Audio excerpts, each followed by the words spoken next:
Greetings Pathfinders, and welcome to a slight side tangent / rant that I cut from the Arcane Magic section of the last video because it both disrupted the flow and made that video a little less timeless. I decided to flesh it out and put it in here.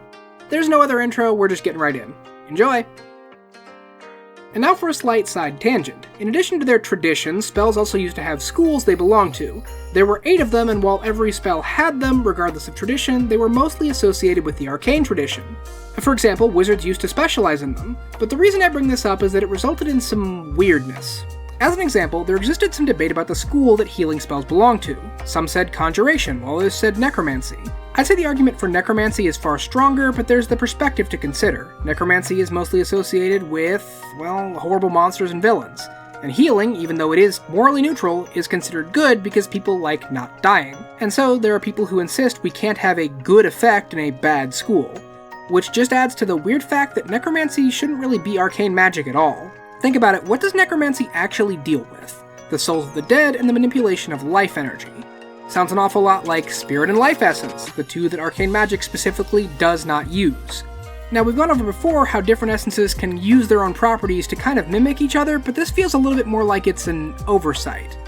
You know, it sure would be funny if Paizo released a new class playtest for a necromancer using a different tradition while I was writing this video. Gosh, that'd be really weird, wouldn't it? Super timely too. You can follow Phoebe Bane on YouTube and Twitch for more information about the necromancer playtest.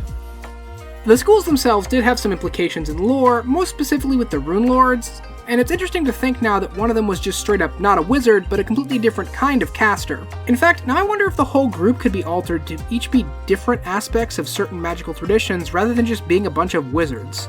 Probably not, though I guess you could put Sloth in Divine, Necromancy is now a cult for Gluttony, Wrath could be kind of like a Primal Apocalypse caster. It's not impossible. Still, I think the schools being removed is for the best, in part because so much magic had this weird overlap between them. Like, is a spell that turns your skin to stone transmutation because it changes you? No, it's abjuration because it protects you. And we already talked about the whole necromancy conjuration argument, which also weirdly highlighted the different ways that schools affected other casters. Only wizards really cared about the school of a spell, but sometimes it mattered to clerics who had to worry about the specific effects being against their god's will and domain. A lot of the technical in-game benefit to these schools is solved by the tag system that 2nd edition uses. Hell, that system already had to be bolted on with the sub-schools like Shadow for Illusion or Charm for Enchantment, and it feels a little too clinical and manufactured for a naturally existing system to fall into these 8 schools. I know I had a whole bit in the other video giving a different reason for why magic just happens to fall into 10 ranks or 4 traditions, but I think part of the difference is that these are more fluid. Spells can vary in rank depending on spellcasting and the caster themselves. Spells can even share and cross between traditions, some being entirely universal, but I don't think they ever did cross a school. Them being the only really hard line kinda made them the odd one out. So yeah, there we go. I do think it's hilarious that Paizo announced 2 new classes as I'm working on this video, and one of them directly touches on an issue I brought up in this section. Maybe I'm just really good at predicting coincidences? Anyway, yeah, I hope you enjoyed this random off-the-cuff rant, Pathfinders, and I will see you next time. Go follow Phoebe because I said so. Absalom Archives away! Fade out now, please. Bye.